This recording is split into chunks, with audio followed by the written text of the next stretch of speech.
Hello everyone, I am Dr. Deepak Kumar, Assistant Professor, Department of Humanities, the Bhopal School of Social Sciences. In this series of lecture on the constitutional development of India, we are closing towards the end. And today we are going to discuss about the Constituent Assembly and framework of Indian Constitution. So let's start. The Constituent Assembly, if we try to look at the roots of this assembly, we'll find that it was constituted under the Cabinet Mission Plan of 1946. It was tasked with drafting the Constitution of India. Although the assembly was constituted in 1946, it gained prominence after the Indian Independence Act 1947. The assembly comprised of national leaders like Dr. Rajendra Prasad, who was the chairman, Jawaharlal Nehru, B.R. Ambedkar, and many others. The assembly sat for the first time on December 9, 1946. Now, in the beginning, Dr. Sachidanand Sinha became the president, a temporary president, before Dr. Rajendra Prasad became the full permanent president of the assembly. The assembly considered various constitutional models in the contemporary world. For example, the US Constitution, British Parliamentary Acts, Constitution of Canada and Australia, because they wanted to make Indian Constitution as the best constitution. So they got inspiration from these countries.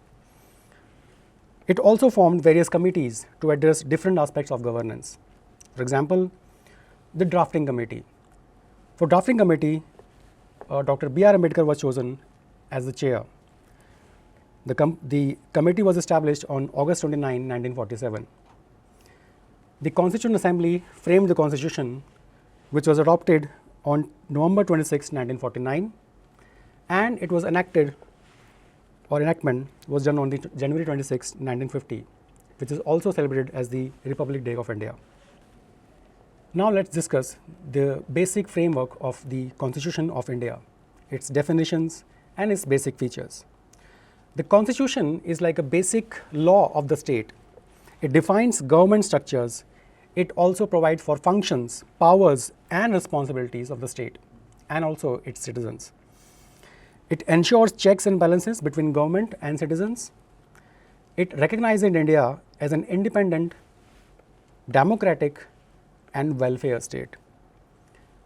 As I told you earlier, the Constitution of India draws inspiration from various global constitutions like US or Ireland or USSR.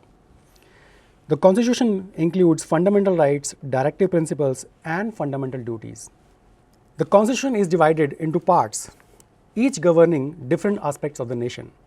It provides for single citizenship, fundamental rights and duties, directive principles of state policy, federal system with a parliamentary government, judiciary and judicial review, and of course the emergency provisions.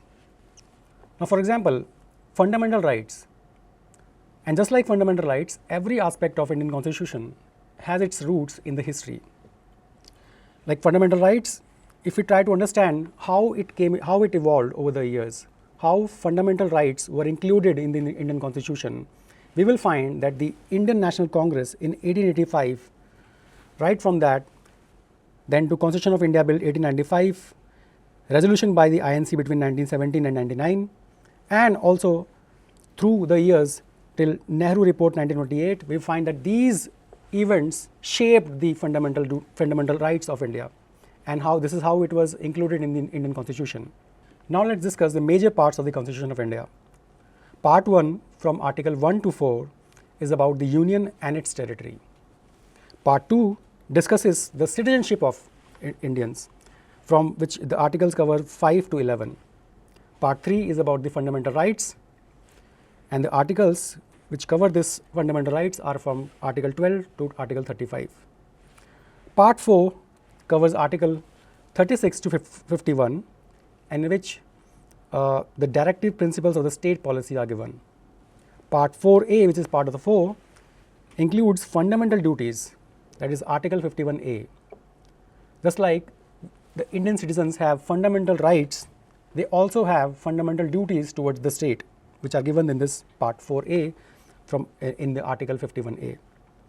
Part 5 discusses the Union and its responsibilities, powers and functions, covered from Article 52 to Article 151. Part 6 discusses about the state, covering the articles covering 152 to 237. Part 7 discusses the states in Part B of the first schedule.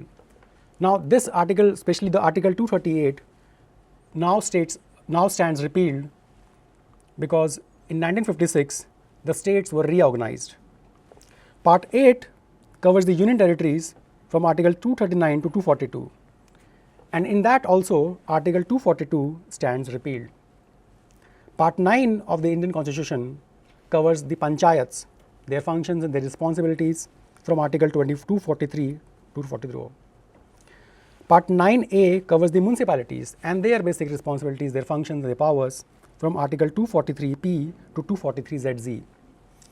Part 10 of the Indian Constitution discusses about the scheduled and the tribal areas from Article 244 to 244A. Part 11 discusses the relation between union and the states, which powers are given to the union and which powers are given to the states, and which powers are given to both of them. Now, Part 12, which is about the finance, property, contracts and suites, covering Article 264 to 300A. Part 13 covers trade, commerce and intercourse within the territories of India, covered by the Article 301 to 307. Whereas the Part 14 covers the services and the union and the states. For that, 2 chapters and Article 308 to 323 covers this particular aspect of the union and the states for services. Now, apart from these parts and these articles, there are additional parts and schedules. For example, Part 9 covers panchayat, which we already discussed, 243 to 243O, 9A, Part 10, Part 18 about the emergency provisions, and 20, amendment of the Constitution of India. Now, there are 12 schedules outline various administrative and legislative details about the Indian Constitution. Now, let us discuss briefly about the key features of the Indian Constitution, which is the longest written constitution in the world. It is a combination of rigid and flexible amendments. There is a federal structure with a unitary tilt towards emergencies.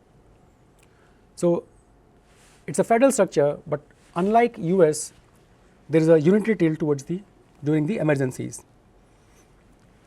Fundamental rights ensuring the individual freedoms, directive principle for a welfare state. There is a 3-tier government structure, whereas the union, state and locals are given. The independence of the judiciary with the power of judicial review is also given. Now, to summarize this lecture, we can say that Indian Constitution is a comprehensive document designed to ensure democracy, justice and governance. It blends global constitutional principles with Indian social political realities. The framework ensures flexibility while maintaining core values, and it has successfully covered India from 1947 till today. It continues to evolve through amendments to meet contemporary challenges. Thank you.